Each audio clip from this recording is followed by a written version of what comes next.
I can't resist to talk some more about the snuff.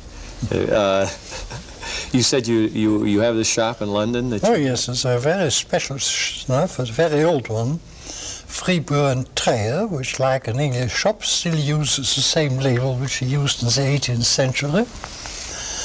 And I've now discovered and tried that he's produced 36 different snuffs.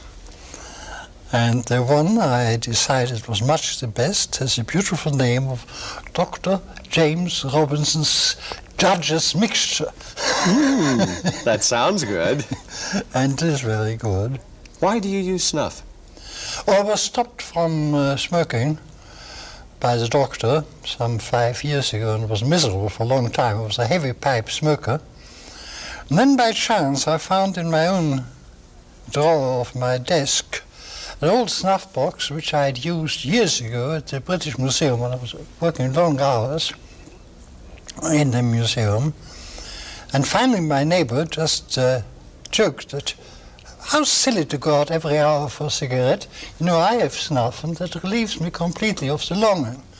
So I got snuff for the same purpose, which worked, but I didn't acquire the habit then. I put it aside and I found it. And as I was miserable, not being allowed to smoke, I found that old snuff box in my drawer, and took some snuff and found the longing for a cigarette at once stopped. So I started taking it up, and I become completely hooked.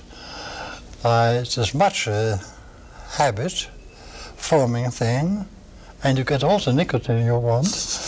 But the worst thing of smoking, of course, is the tar that you don't get. So I get my pleasure without a little danger. Do you have a collection of snuff boxes? A small collection, yes, beginning to... To acquire. It's like wine and cheeses and things like that. It's only something like 2 or 3 years that has become really a habit.